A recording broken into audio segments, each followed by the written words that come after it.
Hi, everybody. Um, I'm Jason, the chair of the CB1 Landmarks Committee. I see Vicky, my co-chair or vice chair here too, and we have also some new members, it looks like, or people interested in hanging out with us, which we welcome. I see Betty and Justine, and that's awesome if you guys are now part of this committee of ours.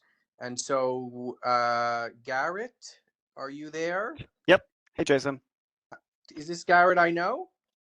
You vaguely might know me, yes, from Fogarty From Finger. From where are you from? 550, right? Yes, Garrett. Yes. Okay, great. Garrett, are you going to share your screen and walk us through something Yes. here? Cool. Let me do that now.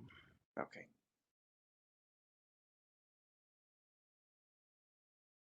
Okay.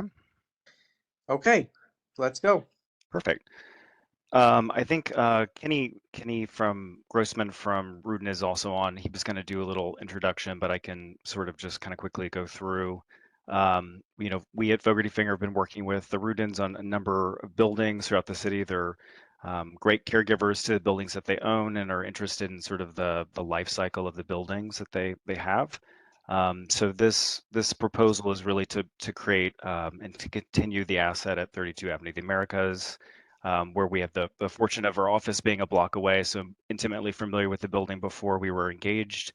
But we'll go through. Maybe I can go through all the slides, and if there's any questions or comments, I can go back at any time after the meeting for any questions that you have. So I'll go ahead. So we're talking about 32 Avenue of the Americas in Tribeca. It's both an exterior and an interior landmark just south of Canal Street. It's a full block, very prominent building for both its stature and height in the neighborhood, bound primarily by Avenue of the Americas, where the main entrance is on the west, and Church Street on the east. So the two entrances here are part of the proposal that we're going to discuss. And a little bit of history of the building. It was completed in 1932 as the long distance building of AT&T by Ralph Walker, who was a prominent architect in this particular style and use of building for the era. The building was sort of a fulcrum point for all the connection and trunk lines of communication between the US and Europe and Australia, Asia. And so really it functioned as this sort of singular tenant use with a large kind of infrastructural purpose. The building was Walker's kind of interpretation of a modern skyscraper for the time, with these incredible verticality to it, with this ribbon window or punched openings and the sort of ribbon articulation of the brick banding throughout.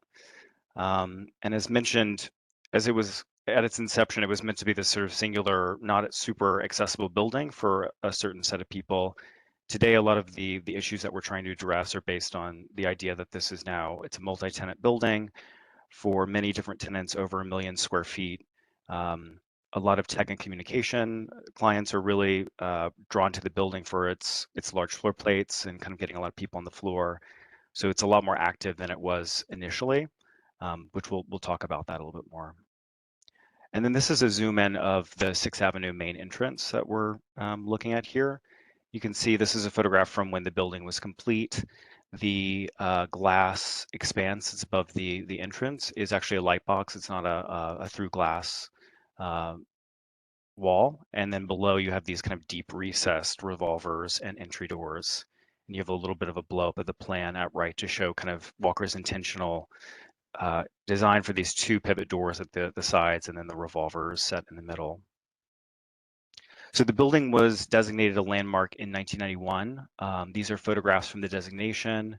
At the time, it was still owned by AT&T after many years. There were some non-historic additions to the building that have since been removed. You can see here the signage that AT&T had placed on 6th Avenue and Church Street, and some floodlights that were here that have since been removed. And some photographs from the interior from that same period in 91. You get a sense of how cavernous the lobby is. The ceiling heights are a little bit limited and quite dark, which we'll go into a little bit more too with some of the interior proposal that we're considering. But you can also see the incredible murals that are happening here from Hildreth Mier, who's a noteworthy female mosaic and muralist from the era that worked frequently with Walker and other buildings, as well as this incredible mural on 6th Avenue and this double height space that's directly adjacent to the entrance, which we'll discuss. These are photographs from today of the 6th Avenue side. As you can see, the kind of articulation of the facade is pretty dramatic, and then the niche and portico are set back even further. So the entrance for such a large, significant building with a number of tenants, the entrance is quite hidden, and there's not a lot of opportunity to showcase that because of the way the building's set up. And looking at the existing 6th Avenue entrance facade, you can see probably a lot more detail the light box that's happening here. So this really beautiful, light, delicate metalwork above, a very strong header here with some non-historic signage on it. And then below, this sort of insertion of the two revolvers and then the entry doors on either side with this kind of main central post that gives you that, kind of draws your eye down from that central piece of metal.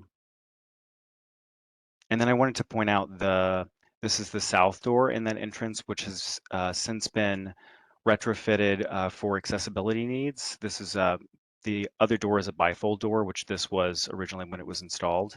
This mimics the look of that door, but there's a call button here for people who need accessible requirements for the door to be opened. You ring this and a security guard from the front desk comes and opens it. So it's a less than ideal scenario for this huge office building that, you know, to try to keep it accessible. So that's one of the other considerations that we're looking at as well.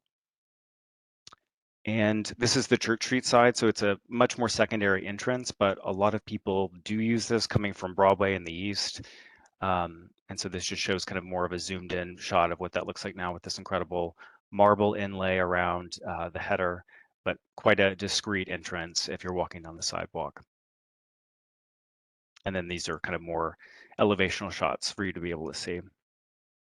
There's also non-historic 316 Church Street. This was added after it was originally built. So part of our proposal is to remove and restore the header there. We also discovered on Church Street there was a disused light box here with a kind of baffle that's quite damaged. So one of our in our proposal, we're hoping to restore this and bring it back with illumination. And then looking in the interior, these photographs are taken from the main 6th Avenue entrance. You can see here, this is where the light box is on the other side. So not a lot of opportunity for natural light to penetrate the entrance. And then you can see here the incredible, it was a marriage of art and architecture where some of the elevations here with the brick and tile work were bleeding into Hildreth's mosaic tile. So it's a really beautiful marriage of those. And it really beckons back to the original story of the building being this line of communication between this and the world. So these gold bands here represent the trunk lines, and you have these, I think the designation described these individuals as weavers of speech, which is a really beautiful story. And then we also have this kind of linear quality in the terrazzo too, which really pulls you in. But we'll talk about the level of lighting and some of the other proposals that we're looking at. And then this is on Church Street. Which might be even more dark, especially because of the lower ceiling heights that we're dealing with here.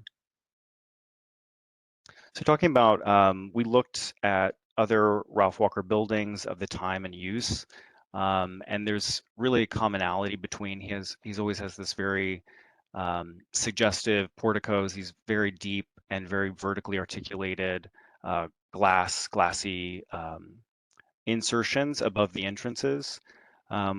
Which have very thin vertically oriented mullions to kind of pull the eye up. And then this heavier transom line with an insertion of usually a variety of revolvers and pivot doors, which you can see here from the inside. This is the Barclay Vesey building at 140 West Street, which was finished in, I believe, 1927.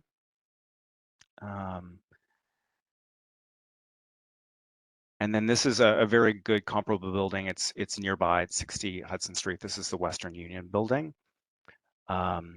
This also, you can see here at the exterior, very nice, thin, articulated mullions here.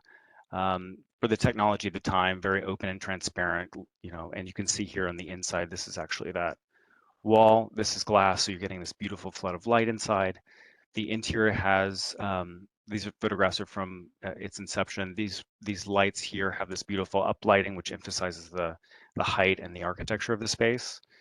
And then this is another photograph at left from when the building first opened, showing these doors in the open position, which I think you see the thinness, actually, like the razor sharpness of the profiles and this gorgeous, horizontality, and then above this glass transom. So this is that same elevation today, just for reference. And then one last building here at, this is one wall, the Irving Truss Company building. Again, same concepts here, very thin mullions, lots of glass above, and then just inside flooded with light. And this is actually really nice because Hildreth Mier did the mosaics in here as well in what's called the Red Room. So to bring it back to sort of why we're here and why we've been asked by Rudin to take a look at some of these proposals is, as mentioned, it's a very high functioning office building. You have a lot of outside visitors and guests. The population of the building is more than it probably was ever intended. And it's got more of a 24-hour use now with some of these offices. So one of the issues is the existing entrances lack visibility and transparency from inside to out. It's also a public lobby, so there's a real pursuit to try to get people in here too to admire the artwork and the murals in the lobby as well.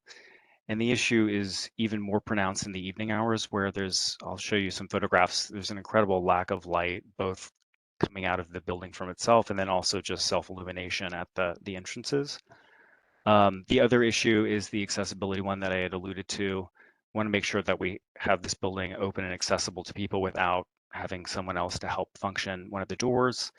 And then finally, the interior lighting is incredibly dim and spotty, and we'll go through that and show what we're kind of proposing to do for that to help celebrate the artwork and the murals, but also bring up the scale of light so it's more appropriate for a contemporary office building. Okay, so this is more photographs of 6th Avenue just to show you what the existing head-on looks like. You can see here it's very, even on a bright day, the transparency is very limited. There's these kind of heavy brass capped pieces that separate the revolvers from the pivot doors. And then it's just a very deep recess and smaller pieces of glass. And in the evening, these are photographs taken at night of Church Street. I'm sorry, not Church Street, 6th Avenue. So this is the main entrance for the building. There are no street lights on this whole block, and the light box here above is quite dim and more ornamental. It's hard to even notice it unless you're kind of looking at it head on. So there's a real issue of prominence for the building as it is today, and also a safety concern about people entering or exiting the building in the evening hours. And then this is Church Street, just again. Fortunately, there's a few street lights, but it's just hard to designate that this is the entrance, a secondary entrance for the building. So to go through the proposed scope of work, these are overall elevations of 6th Avenue, showing you the scale of the entry niche and of the proposed scope of work, which is an infill solution below the header, which we'll show you, and then also some lighting updates as well to help sort of cure those concerns. And then similar on Church Street, this is just showing how insignificant that entrance is and the infill here in a larger elevation. So I'll toggle back between this rendered elevation and the plan on the adjacent page. The existing elevation is at left here. You can see just kind of rendered how much brassiness is here.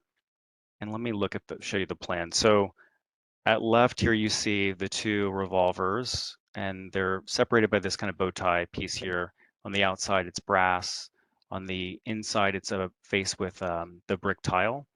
Those are very important for us to keep the street wall and the elevations intact with the kind of articulation of what's happening around it. Between the revolvers and the pivot doors, this is a brass closure piece, which is one of the things that I think dissuades some visibility from inside to outside. And then in terms of a high volume of people circulating in and out, these vestibules that are here are very tight. They're a little over 3 feet, so not very comfortable for more than one person to pass. And so what we're proposing to do is to reorient the entrances to be parallel to 6th Avenue, keeping the central post, which we think is very important to sort of make the connection to the great transom light box above. And on the inside, a similar strategy here to really only affect the infill. So the walls here and the header above at 7'4" are all brass that we're keeping. What we're proposing to do is to add these revolvers, fixed panels, and pivot doors that are accessible on either side and symmetrical to help open up and dissuade some of the current concerns that tenants have today, but also maintain a little bit of the character that some of the other mullions and precedent that we found, where there's an emphasis on the thin verticality, and we're keeping kind of a little bit of a thicker style, an 8-inch high base, to sort of mimic the proportions of what's there existing. And I have a rendering that I think really helps sell it as well. So I'll go to that in a couple of slides.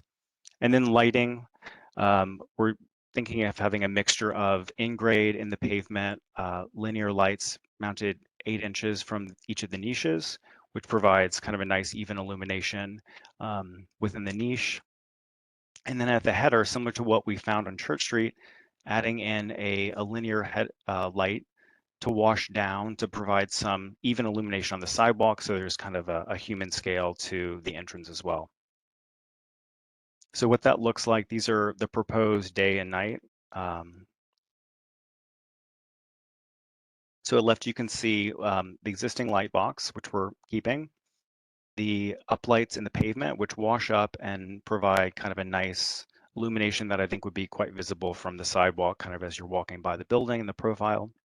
And then to provide that layer of light in a really sort of surgical, quiet way is this inboard light inside the existing header that would wash down and provide the light on the sidewalk.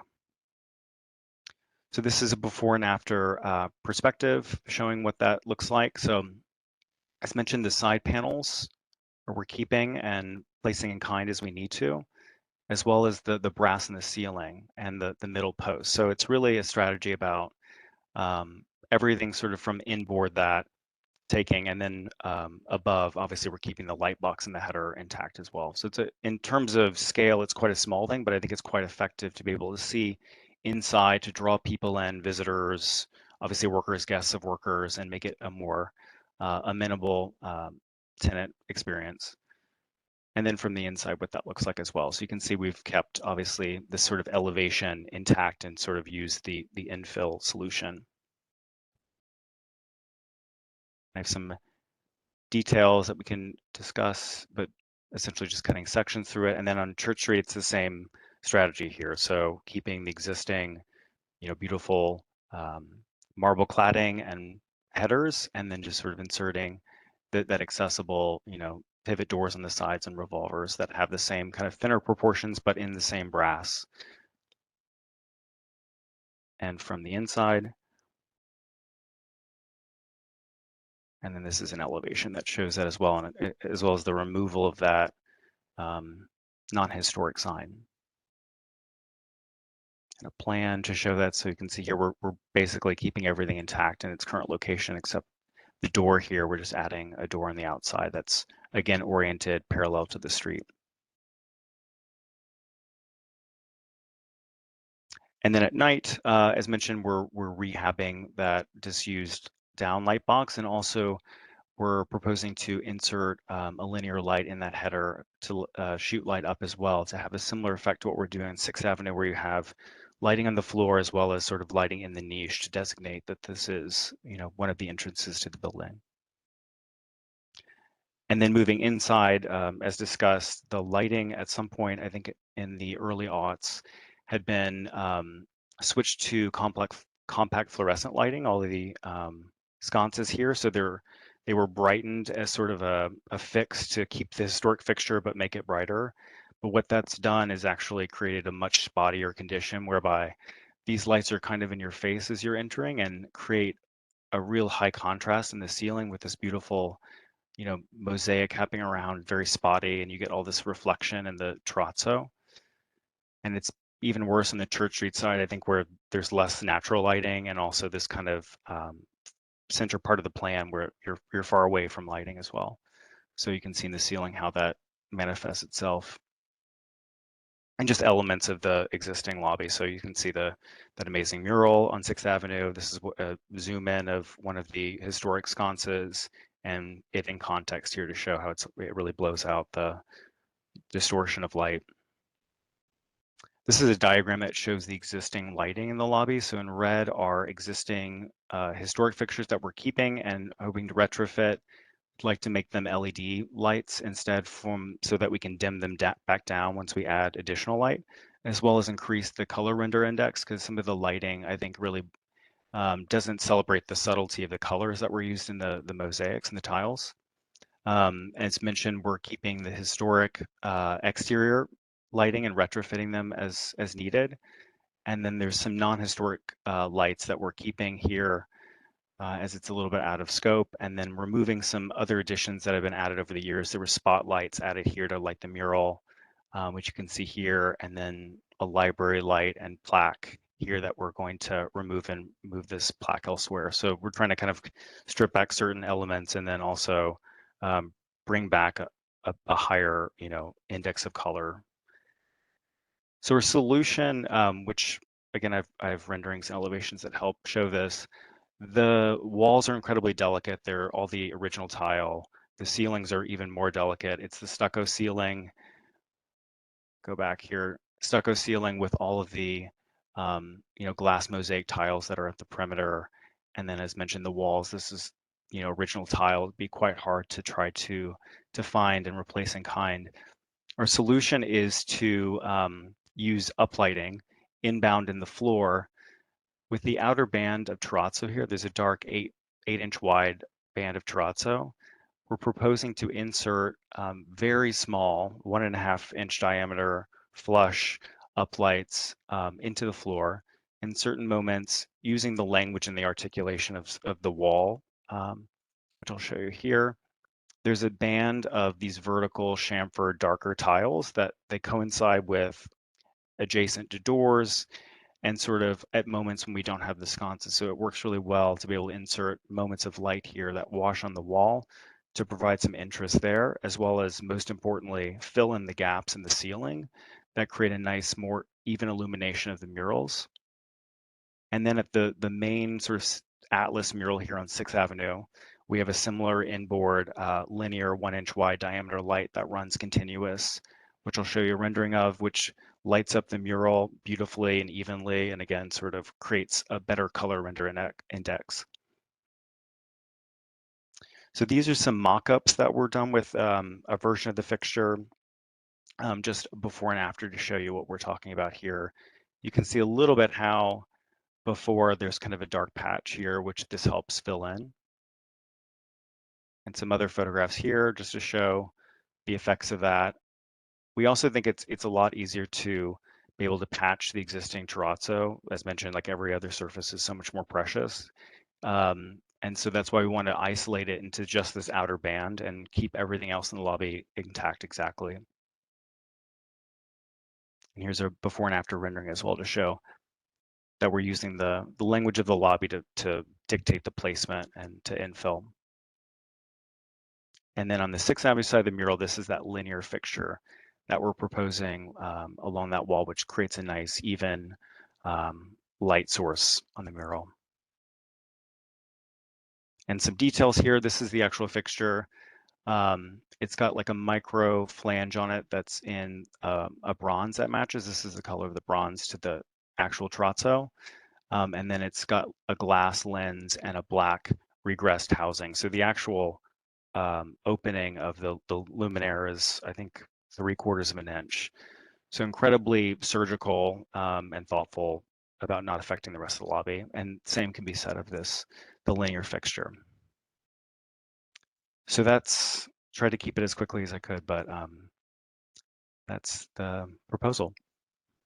Okay, Garrett, thank you. I think we'll just start with anybody who wants to speak. I mean, around the virtual table. So anyone on the committee that want to say something about this? Jason, could you confirm that my I hear microphone is you. working? You Yep. hear me? Thank you. Okay. I'm If somebody wants to go first, I'll defer, and but I do have something to say about this project. Thank you. okay. Jason, I wanted to ask the presenter. I'm almost sure there was a presentation to this community board maybe a year ago showing new security desk and the kind of security bollards at the front door. What happened to that? Is that true, or is that maybe another Walker building, Garrett? I'm not aware of that project. I could ask the owner, but I don't believe that's this building. I'll step in and thank you all for taking the time today. By the way, I'm Kenny Grossman from Rudin Management, and I do believe that that is perhaps a different building. I'm not aware of that having been something that we've presented before, but I will double check just to make sure. You know, there aren't too many of these great lobbies, right? Well, Absolutely. that's true, except we have 5 of them in our district. So please, Ken, check about that. And then, Well Vicky, noted. you want to go on with some comments about the project first? And then we'll go to Gerald, or do you want to? Well, I would like to say that, you know, it's a very nice presentation, very thoughtful. The interior lights that you're embedding in the perimeter terrazzo, you know, are sensitive and small. This building will never be like the new lobbies that we have now, and thankfully so. So I'm never, you know, upset, both as a professional or as a user, if a lobby of this stature does not meet the kind of Coney Island pizzazz that we do these days. But I do want to talk to you about the doors. I'm very perturbed about you changing the base kick at the doors and making them into these thin modern interpretation. I'm sorry, it just takes my breath away. It feels like the building, you know, this enormous building above. I apologize for these sirens. This enormous masonry building sitting on these toothpicks. And that would be my comment for the moment. Mhm. Okay, so it sounds like the lighting you don't mind, but the doors you mind. Yes. Okay, so let's go on to Gerald. Thanks, Jason. On picking up on what Vicky said, I have to agree with her on that. I for one, cannot support removing historic fabric. In addition, it is very, these are very thin verticals and I think that if we were to zoom out on one of these, this lobby, you would find that, and you can kind of see it in these photographs here, but there's a bit of there's a very substantial base, horizontal line around this. And I think that these doors really lose that horizontal, the plinth of the building. They're supposed to kind of mimic that plinth. The other thing I want to say though is I went by, I got this, I reviewed the presentation last night. I do see that there was a revised presentation submitted today. Unfortunately, I got out of work literally 5 minutes before the meeting, so I haven't even had a chance to look at this revised one, but I assume that's what we're seeing here. I don't know what was revised. However, I can say that I reviewed this presentation yesterday, and then last night at 9:15, I went by the building. The front was this light box above was sufficiently lit. I had no problem finding the front. Of course, I also happen to know the building and know where the front entrance is. But that being said, I would agree that the street is extremely dark. But I haven't seen any proposal that would perhaps lighten the facade of the building and provide more safety along the street. Instead, what I'm seeing here is basically a proposed maintenance issue, which is the re-illuminating the existing light box. So kudos to that. I think that's a brilliant idea. I do not support any uplighting, even in a recess. Excuse me, let me rephrase that. I don't support any exterior uplighting. We certainly have enough light pollution as there is, but I just cannot support exterior uplighting even in a recess. So that would be my second comment.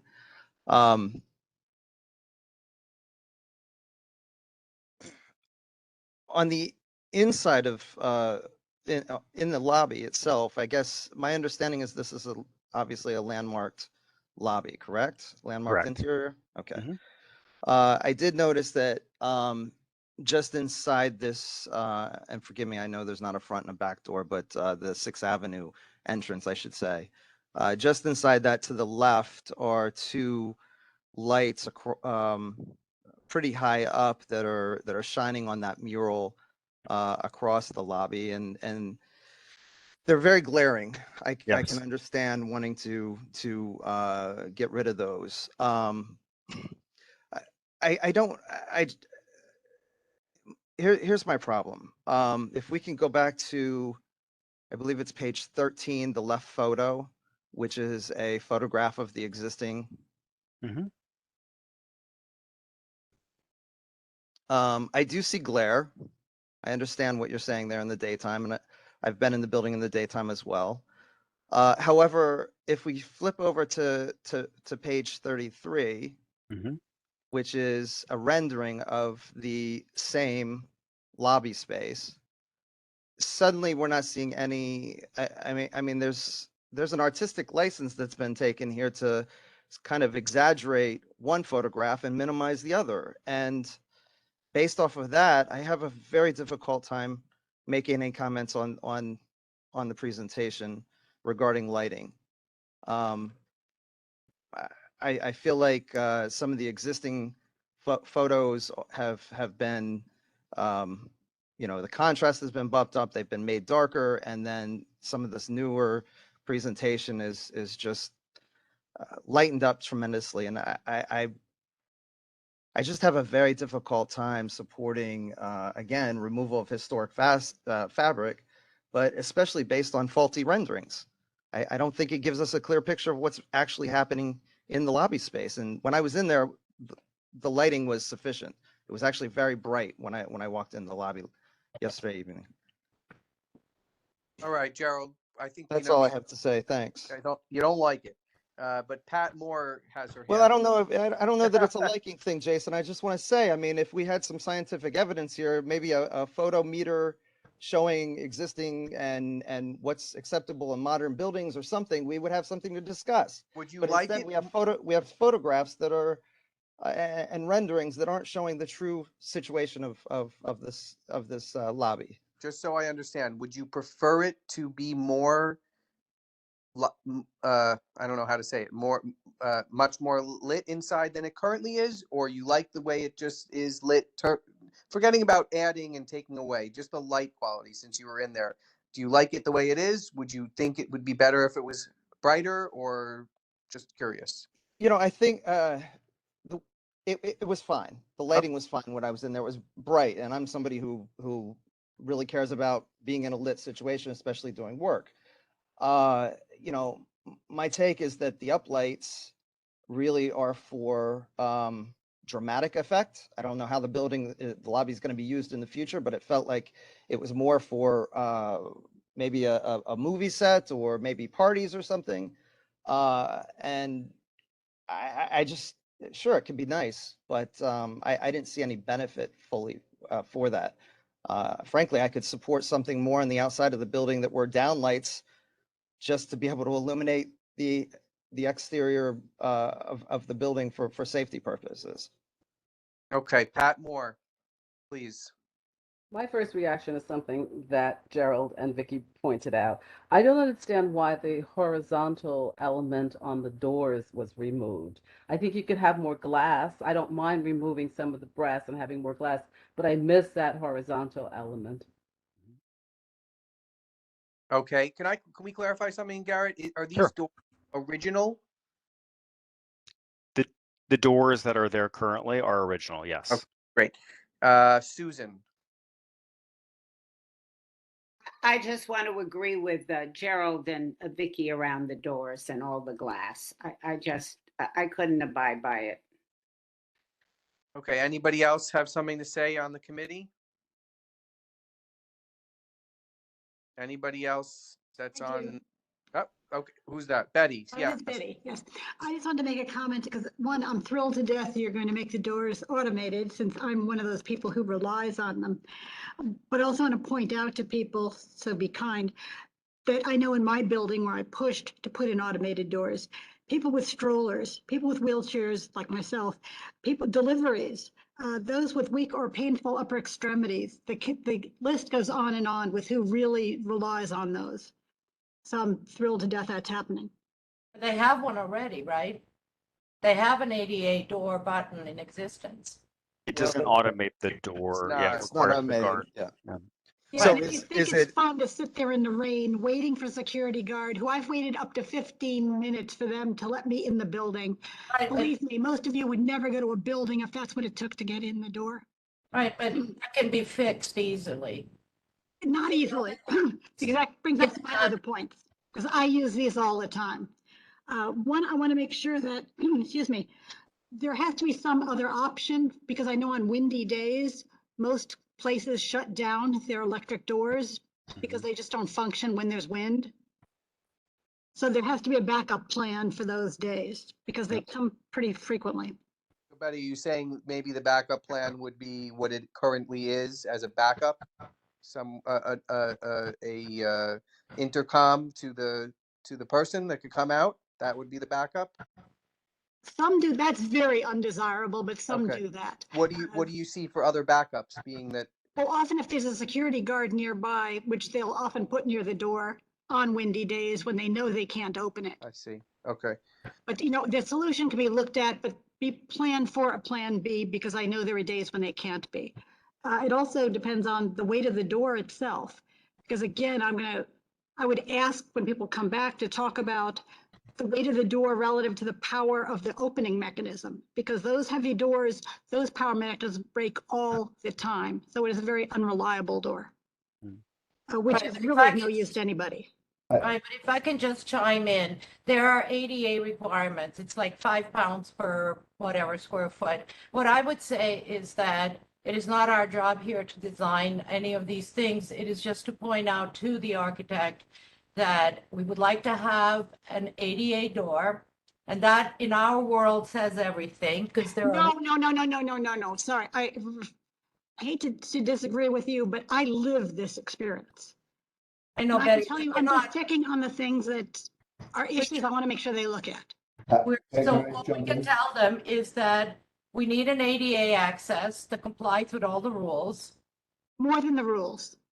Well, listen, this is one of the greatest buildings we have in New York City, in the top 10 or 20, not just Ralph Walker, but this one in specific. So we want to have a functioning ADA door, but we do want them to revisit the way that they interpreted their proposal here by diminishing the stiles and rails to almost nothing, which is totally against the nature of this building.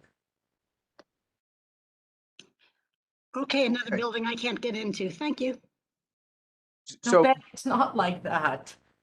well, I just want I'll just to, Betty, clarify that we are you would be looking you would be voting in favor of this proposal for whatever reasons. You don't have to list the reasons, right? You don't mind the look of the doors that Vicky minds because the give back is so important. Is that, I just want to get your kind of opinion Not on that. exactly, because again, they could increase some of the horizontal appearance of the door, Okay. but it has to be weighed against the limitations of making an effective power opening door. I see. Okay. So who else has their hand up on the committee? Anybody? I see Alice, and so Alice, go. And then Kenny, are you wishing to speak and respond? Yeah, I'll respond. I can wait for a little bit. Okay, though. so I'll let's have find out. Alice go, and Betty, your hand's still Oh, up if you sorry, I want to took take it it down. Thanks, Okay. Jason. I'm just here because I live pretty much on top of this building. I'm on Lisbonard Street. So I live with it and I love it. And it's an incredibly important monument in downtown, as we've all identified. So I just want to speak up again. I agreed with many of the comments. They're challenging the doors, the look of them, certainly not the ADA accessibility point, obviously critical in all buildings in the city. But this is a landmark. This was something that was considered a landmark on the inside and on the outside. And so when we're changing the landmark, there has to be a critically important reason. And I'm not sure I'm convinced, at least personally, of that reason. I think that the doors that people have pointed out are not really anywhere near as beautiful as the ones that the building was originally made. And the business of whether you like something or not, I think we need to take off the table and look at this just really very much in terms of its landmark status and what we're willing to let go of. I agree wholeheartedly that I would certainly work with changing the lighting in the interior of the existing fixtures before I'd be drilling holes into the floor to have uplights. I mean, I think that seems like something that is an overreach at this point. So anyway, I just wanted to come in on this because it is something that's dear to my heart, and I know it well, and it is next door. So I hope no one minds my opining here. Thanks very much. Absolutely not. Welcome.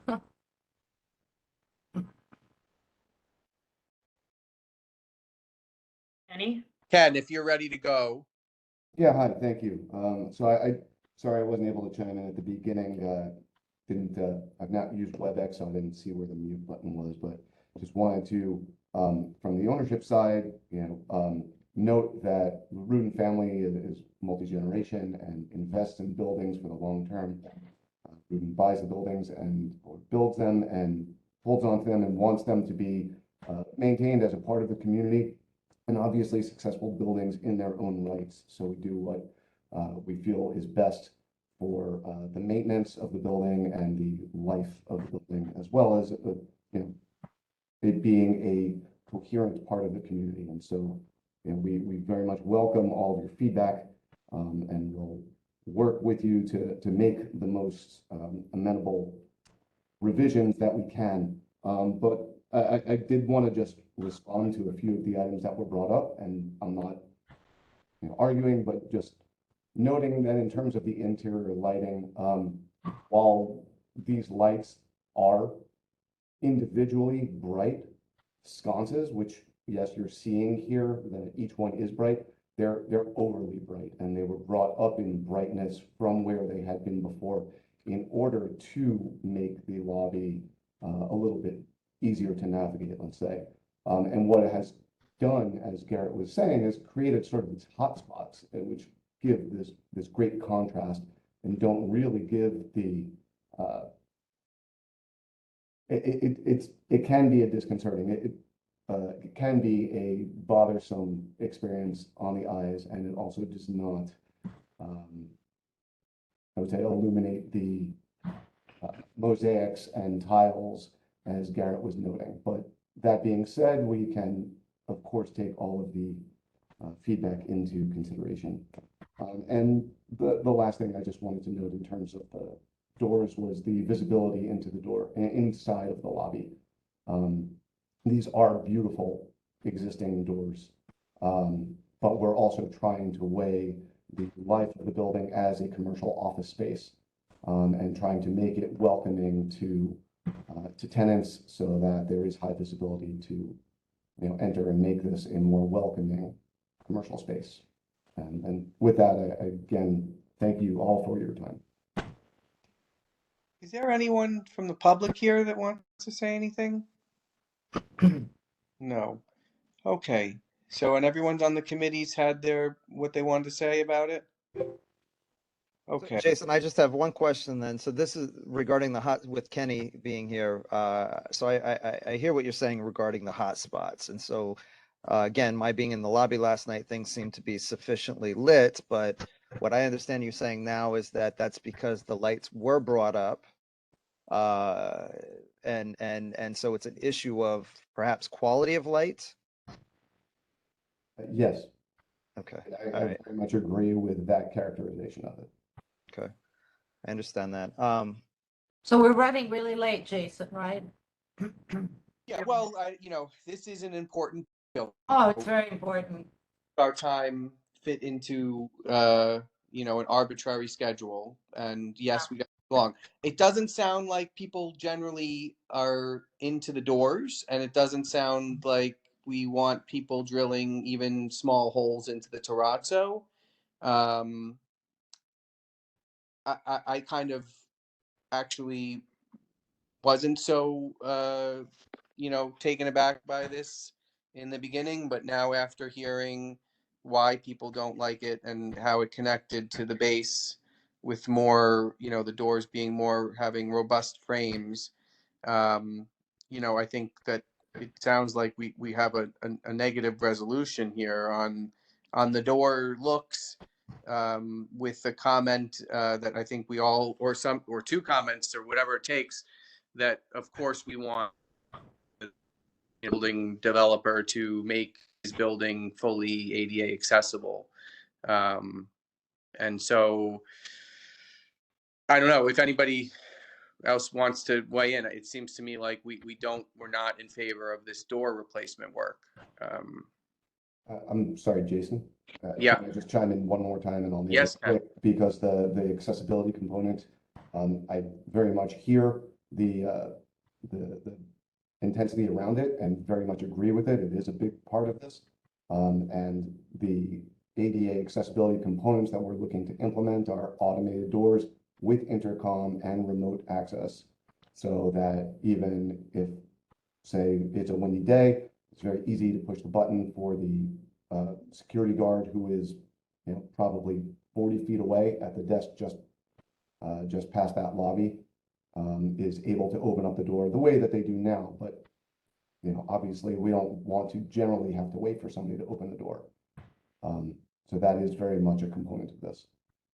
And so that's actually something, right now the door is width-wise appears to be ADA compliant, but as far as automation, is that something that you've looked into or are willing to look into, is automating the existing doors? Because I very much support the issue of obviously a requirement for ADA, and of course all of Betty's comments, as well as any of my neighbors who are in a position to need an ADA door.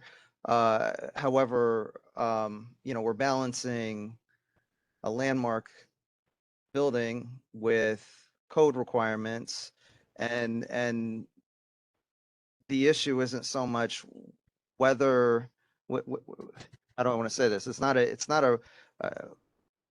a question of whether or not the door can be ADA compliant. It's a question of are we getting the original doors to be ADA compliant, or are we scrapping everything and going with these new doors that we really don't feel like we can support? I think that pretty much sums We're it up. not supporting the new doors, and we're Right. telling them to make an ADA accessible entrance. End of story. This is all doable. All four of us here do it. We know it's doable, and that's what we're going to do. I just want to make one last comment to the owner. Please understand that we in the industry of architecture understand all your challenges, but you own one of the greatest buildings that we have in our American history, and you have to celebrate it. And tenants who need to have a bright light, well, there's a million other buildings. You have one of the greatest jewels, and be proud of it and cherish it. And we would like it to stay that way. Okay, Vicky. Betty, I see your mic's open, but do you have anything else you want to say? I wouldn't be so adamant about, I didn't get out of that to keep the doors they have now necessarily, which may or may not work very effectively. And I've seen buildings that have given it up and changed the doors. It doesn't mean they have to be the same as you're seeing in the pictures right now. But I'm not going to advocate for forcing to mechanize what exists now, because that may not be feasible in a functional way. Well, Well, I mean, just thinking, I'll leave it. You know, one of the doors could be made to be aluminum painted brass for the function of being lighter and being such a door that had a mechanism that would allow for easy, you know, opening. Whereas the copper doors may not be, or the brass doors may be too heavy. So, is there, just to close it out, is there a way to that we could recommend something between retrofitting or some sort of recommendation that the new door be ADA accessible and just look exactly the same, and that's what we're looking for. If you don't want to do that, then we don't like it. Yeah, I don't think again, we don't need to design this. Let the, architects can figure that one out. How they make it ADA No, our accessible direction and is compliant. pretty clear. Yeah. No, we're pretty clear. And I agree. Absolutely. And it can be done. Yep. So can we take a vote? Because 70 Pine is our next project, right, Jason? I also want to make sure though that we're with the lighting, because that's on the table too. Yeah. That if there's some way, I was just going back through the lobby interiors, and if there's some way to, there's those columns in the middle of the lobby, if there's some way to, I always think in terms of preservation, is there, rather than destroying what's there by drilling into terrazzo, whatever, is there some way to add to it in order that, in the future it could be taken out without destroying the existing fabric? So, again, I don't need to design this for you, but perhaps there's a way to wrap the column at the top with a light that could come off in the future, or at the base, or I don't know, but Sharon, if you don't like mind, it's not I'd like it to be, Vicky, I just want to say that I 5 support, minutes. I support, 70 Pine. I understand, I support, I support the clients and what they're trying to do with the lighting. I just would like to see it to be less invasive. So, and I also don't like being rushed through these meetings with such Well, you important, must take that up such with important Andy. meetings. All I right. know, I agree with you. All right. Thank you. Okay, we'll work through the meeting issues, and we'll obviously have to give 5 minutes. So we'll close it out, and I will draft a resolution that says we really don't care for the revised design of the doors, less, we don't like how they don't match up really so well. And You want me to do a roll call? yeah, sure, yes. The motion is to what? The motion is to reject the proposal.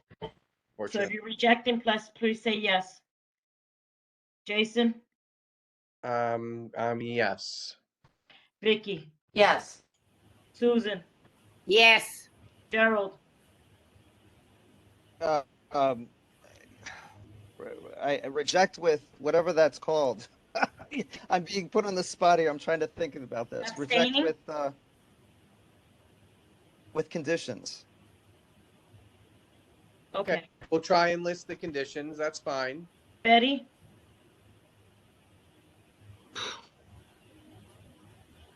I'm so unclear on what I'm voting for, so I will abstain. Susan, excuse me, Vera, Yes, as to the rejection. and Chow. Yes to the rejection. Megan, I cannot take your vote because you weren't on camera for the part of the meeting, so I cannot accept the vote. 1, 2, 3, 4, 5, 6. 6 in favor, 1 abstain to turn it down. Go ahead. All right. Thank you, guys. Who's here for 70 Pine? I'll move them over. Give me a. And what are we going to do about our overage on time? They'll just have to wait. Okay, fine. Who else is here for 70 Pine so I can move you over? And what? Can you hear us? Can you hear us? Everyone who's here for the land use meeting, you're in the right place. You just have to hold on. The previous meeting is still finishing up, but if you're here for land use, just stay where you're at. This is the right place. Okay. What's the subject of the 70 Pines work? What is it before us? Yeah, good evening. So my name is Nathan Bruckner. This is my colleague Reed Hoyt. We're here to discuss to present a proposal for the lobby of 70 Pine Street. The lobby is a interior landmark? It's it was made an interior landmark in 2011. The building you will probably be familiar with is landmarks Art Deco skyscraper built in the early 1930s. It was built by Henry Doherty, who founded City Services. It was an energy conglomerate. And in the late 20s, he started the planning for the headquarters of the City Services company, and was very involved in the development of this skyscraper, which was completed in 1932, I think, or 33. And it's located on Pine Street. It's also accessible through Cedar Street, and is bordering Pearl Street in the financial district. When it was built, it was one of the tallest building in the world. It's roughly 800,000 square feet of interior square footage. And originally, it was originally in an office building with thousands of office workers, mostly city services, but also other tenants. Law firm that worked with city services were other tenants. It had an observatory that was a public observatory on the 66th floor, and the lobby was designed, and the lobby was conceived as a multi-use lobby. It had a newsstand inside the lobby.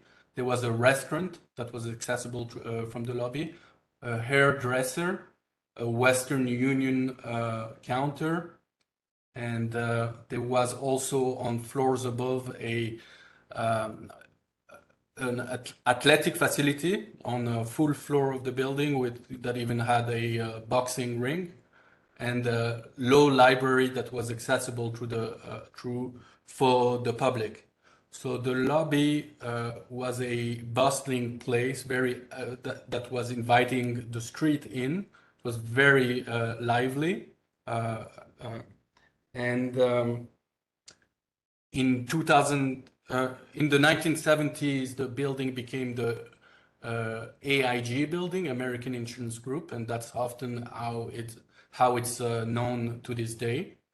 In 2011, we started the conversion process. We converted the building from office use to residential rentals, together with a hotel component at the base of the building.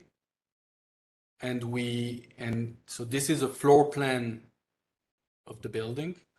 We also developed a restaurant called Crown Shire, which is accessed from the building, from the lobby, I mean. So here you have the floor plan of the lobby, and it has 4 entrances, 2 on Pine Street, here and here, and 2 on Cedar Street. Today we have a Crown Shire that's accessed through here, which I spoke about. We have the lobby of the check-in lobby of the hotel component over here, which is the public accesses through Cedar Street. We have a Black Fox Coffee right by the residential entrance, and Blue Park Kitchen, which is a fast casual concept. Both Black Fox Coffee and Blue Park Kitchen are accessible both from Pine Street, from the street, and from inside the lobby, right after you enter at the residential entrance. This is the check-in counter for the residential part of the lobby.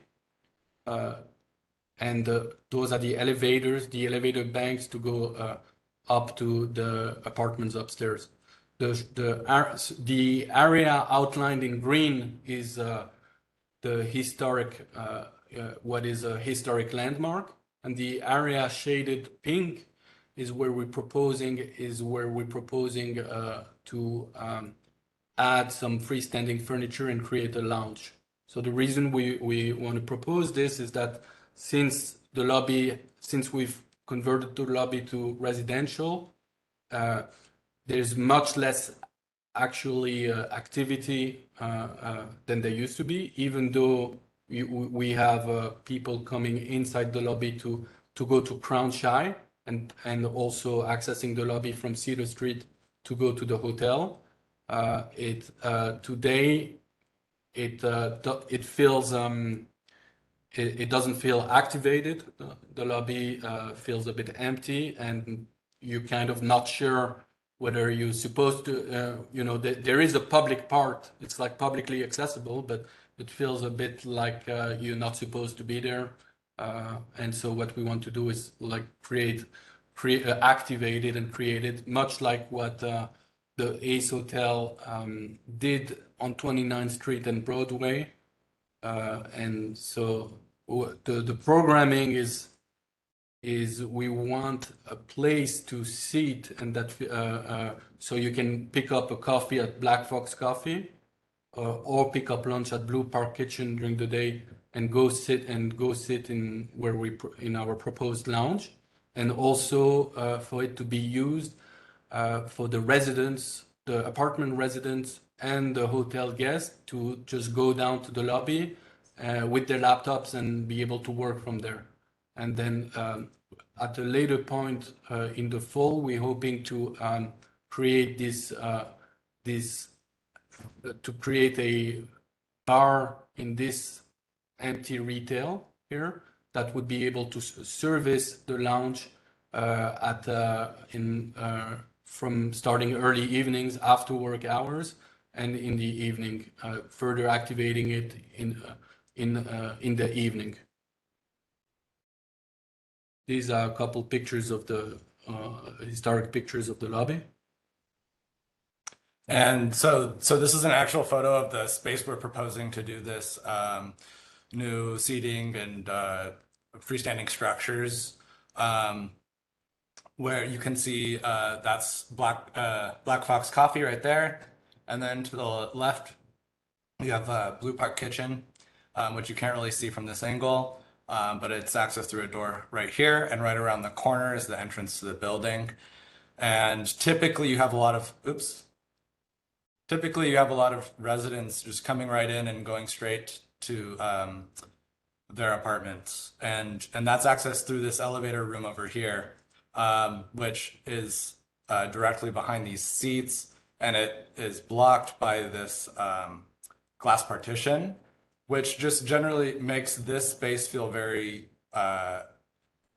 confusing as far as how to use it, who should be sitting here. It just doesn't create a lot of inviting atmosphere to come use the lobby. And so this is our proposal. These are 4 freestanding structures. So we didn't want to interfere with any of the architecture or damage it in any way. And so creating these kiosk-like structures we found was the best way to delineate the space and create an intimate setting within this more narrow, cavernous-like lobby. We didn't want to make it feel like something that you just had to walk through, but you could come and stay and enjoy the space. And so we felt like we needed to create these structures to create and block out the space. And along with that, we were very inspired by the architectural details and the Art Deco style and the kind of angular geometries throughout the space. And that's drawn in through the like diamond shaped like columns and a lot of the faceting in the shapes around the space. And not only does it delineate the space visually with the lighting and the wall-like structures, it also, these walls are filled with acoustic dampening material because due to the hard material of the stone, it's a super echoey space, which also makes it pretty undesirable to come stay in. And it also would interfere with the experience of the residents passing through. And so we want to make sure, although there will be people sitting in the lobby, we're blocking as much sound from entering the residential side of the lobby. These are some more photos of the lobby as it is now being used. Here's Black Fox again. And as you can see, there's a bunch of people in the cafe, and only residents really are accessing the space otherwise. And Black Fox isn't even a part of the historical designation. And again, you can see over here more residents. Here's a better photo of the entrance into Blue Park Kitchen. Here's an even better photo, more residents. And here's the entrance to Mint House on the opposite side of the public That's the hotel. part. I mean, sorry, the hotel. That's on the other side of the public access part of the lobby. May I interrupt and ask a question? Sure. Go back to your slide where you're showing a proposal. Is this like a bar area and you're going to be servicing bars? Is this your program, your ownership?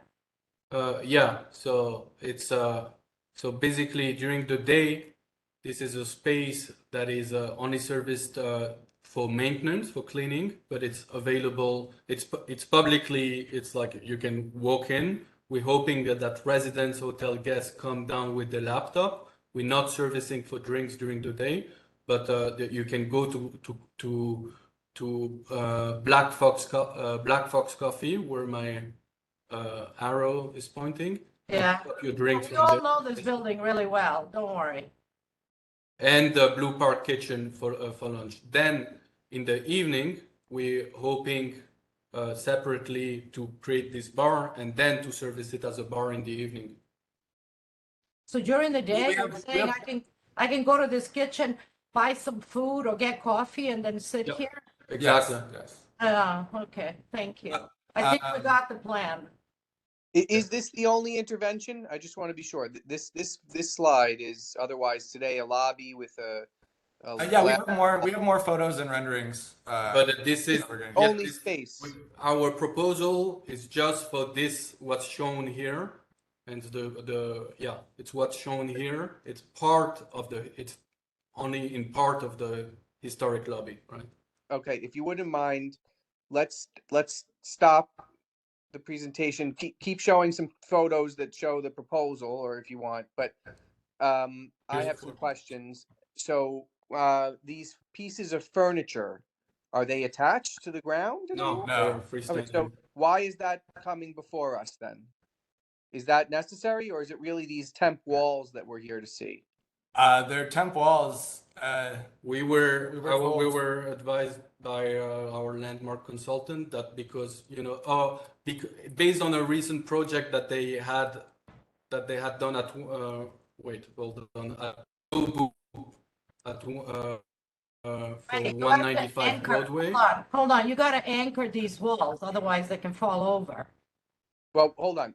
No, it's not anchored. We'll show you how. So the furniture is not drilled into the beautiful terrazzo, right? Not happening. It's no anchor. Okay, and then what? These walls are anchored to the furniture?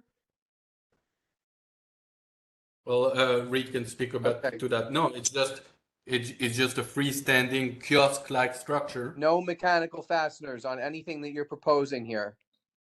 No. What is this center column thing? Is that something you're creating, or that's the actual column that's there? No, that's something we're creating, and that drops in within Right here. within that The existing architecture. Oh wow! So the same space you showed us the first rendering. This is like a face-on section view of it, or something. Correct. Yeah. And the like a column dollhouse. is right in the middle. I see. Yeah. Where there was currently some sort of plant and planter. Correct. And that There was a column base is original, or it's something you fabricated to look original? No, the base is original. So you're adding to the base, which was a We're dropping it in like I plant. showed you. It's hollow. Currently, we've dropped this like plant thing, Uh-huh. Brandon, in it. And Uh-huh. so we're removing this, and then we would install this new column. And what is the finish? Like on the wood, is it's wood, painted wood? And then I see Yeah, this.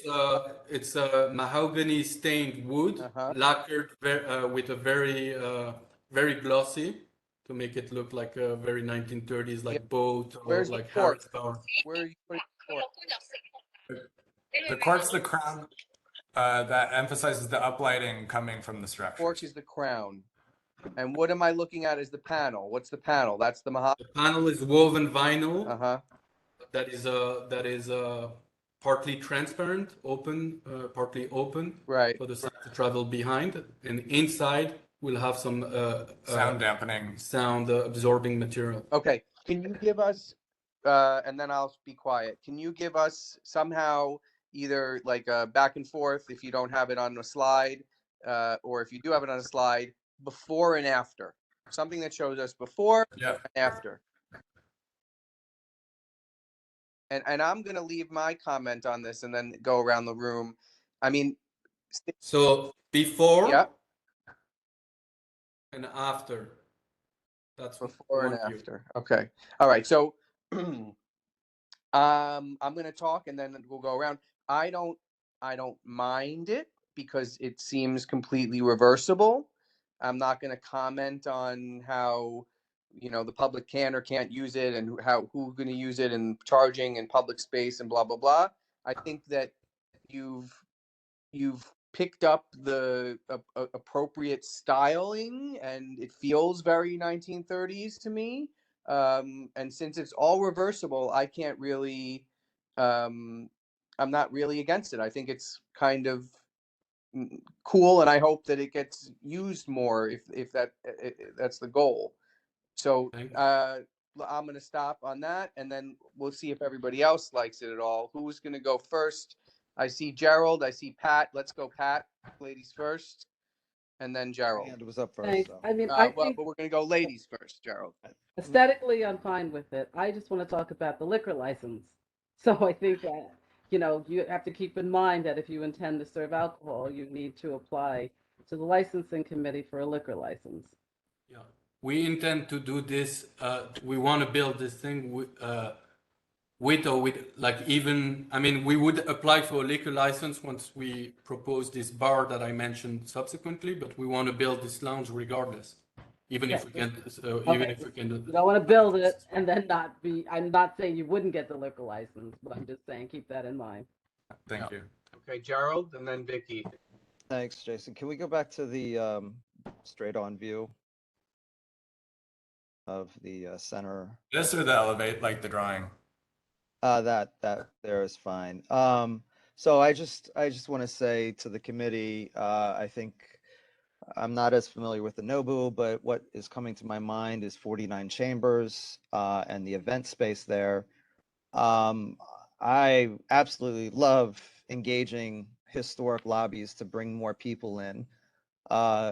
Jason, I would be along the lines with you in that since it's all reversible, I wouldn't have as much of a problem. However, this is a landmarked lobby, and this view in particular, what it does is it takes away the view from behind, the view of the stairs. It actually detracts these walls in the space really detract from the overall vibe of this lobby. Yeah, I just want to make a note because this is kind of confusing, but this view that we're looking at right now is not an actually possible view. This is a view to kind of try to make sense, give context, but because you have I'll show you another picture. You have the storefronts, you have a wall right behind, so you never so you would here. It's like and you would be standing over there looking at the So if you can move forward one photograph, please, to the existing. This? I mean, okay. No. I mean that's not no. Go back to the long view where this. No. There we go. So the door is here on the left, is that correct? The main entrance is to the left? That is one of the main entrance from Pine Street. This is the entrance that people take to go to Crown Shire restaurant. I see. So, Okay. There's a sign on the street that says Crown Shy on it. So Right. yeah. And so is there, where the plant is there an entrance to the left of that? Further at the very end of at the very end, there's Black Fox Coffee, and on the left there's the entrance, which is the main entrance, and that's the residential entrance. I mean, it's a public entrance, but that's the one that residents use. So can we go back to the plan for a minute? Because I'm misunderstanding here then with this view. Is this this planter is in the, I see, thank you, okay. So we have an entrance on the right of the photograph and a Sorry plan. Sorry about that. I got it. Okay, so we have an entrance from Pine on the left and an entrance on the right. And I see what you're saying, that view. So you're telling me that from Pine Street, are you able to see through Blue Park Kitchen and into this No. space beyond? No. All those windows kind of go right into the kitchen. Most of like this right here is all counter space, and then they have like refrigeration with like drinks right there. It's blocked out. It's storefront that you know, this one is open to Blue Park Kitchen, and then this one has like black blinds because it's actually the back of the house. My instinct is telling me that you have more problems than landmarks here, but we're here for landmarks, so I'm going to try to focus on that. I mean, this is a major corridor through here, through the stairs. I can see where people can get around. Again, I just, my instincts, in this short meeting are telling me that there may be some larger egress issues and possibly fire safety issues, whatnot. I guess. But we already have the approved egress plan for this plan before. It's like 5 feet from the stairs. So we're keeping it clear like this. What exactly is happening behind this?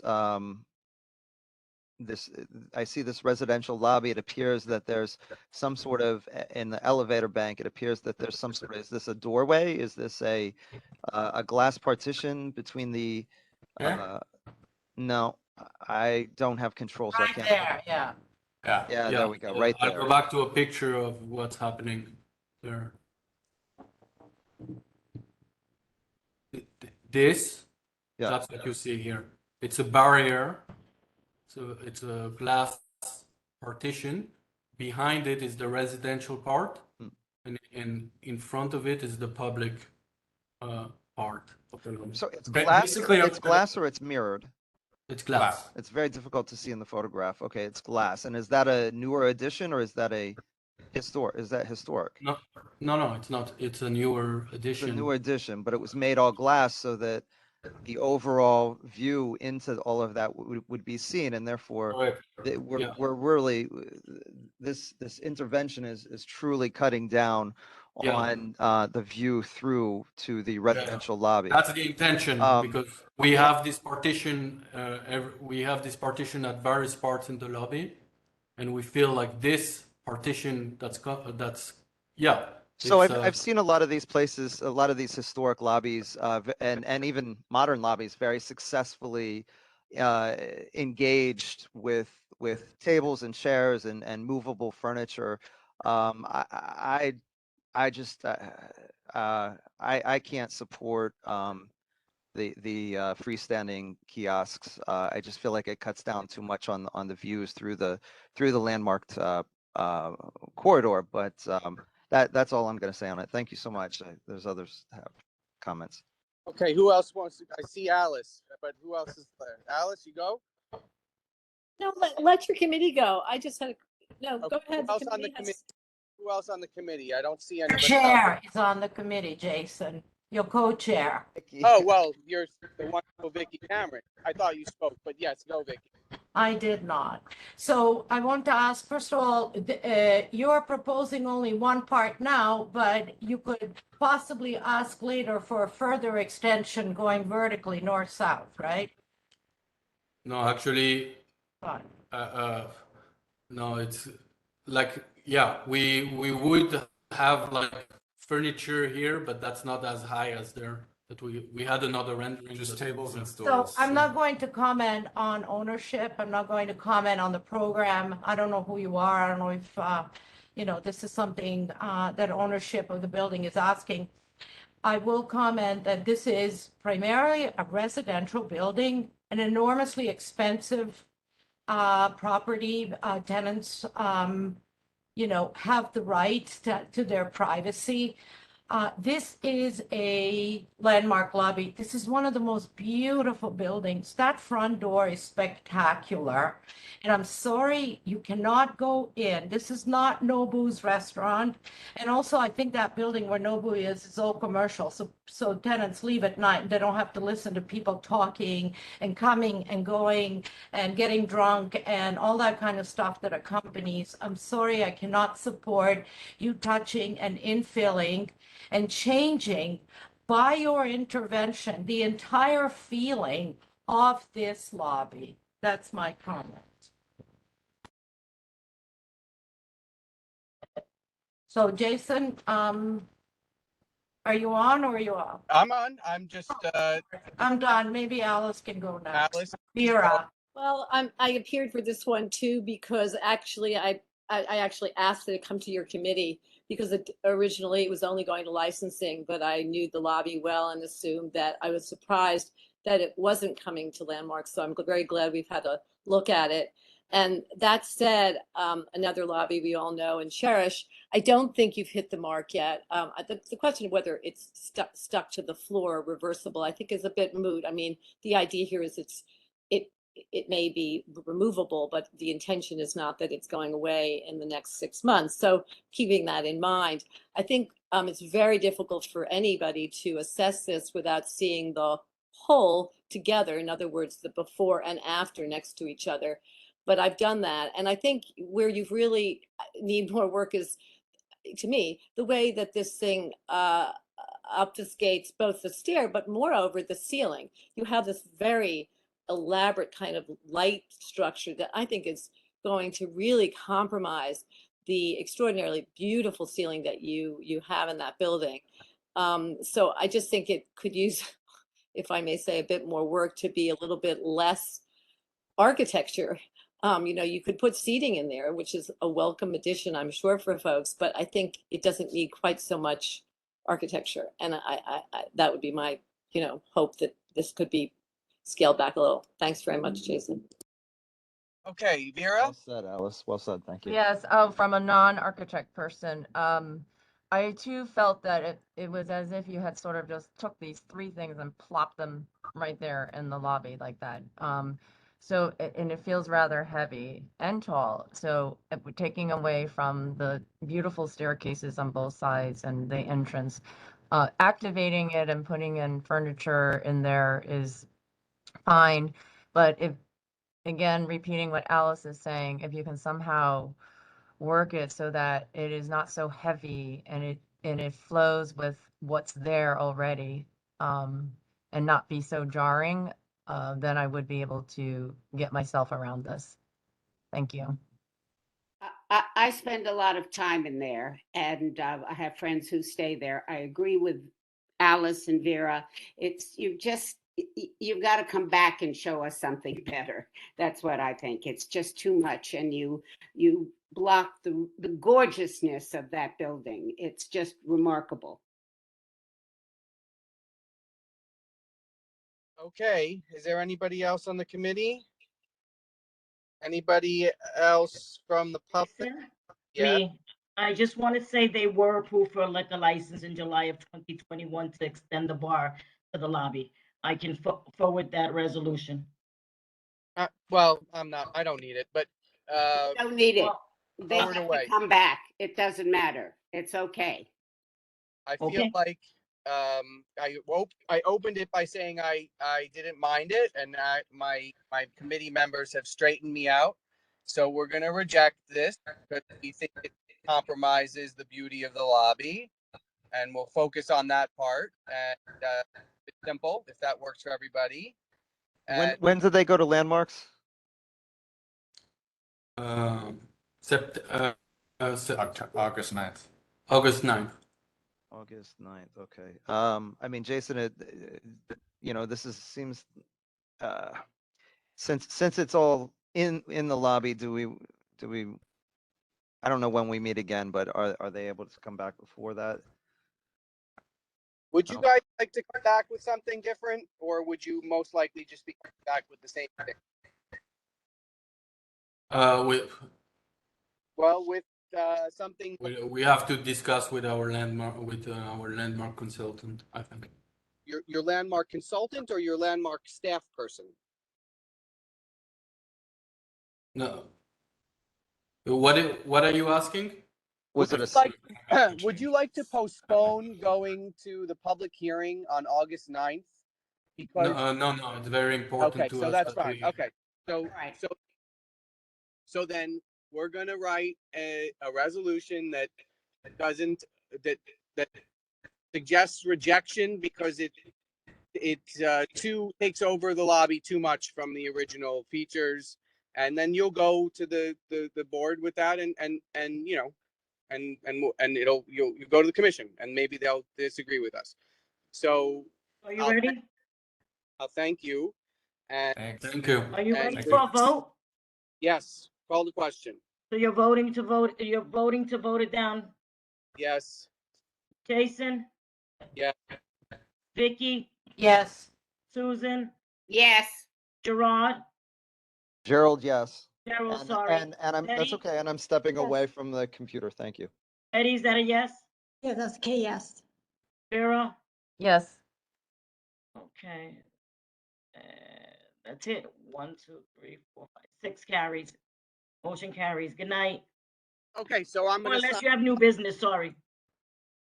No, we don't have new business. So thanks, guys. We're Thank closing you. out Thank the you. landmark meeting, you. and that's it. Are we staying here for the next one?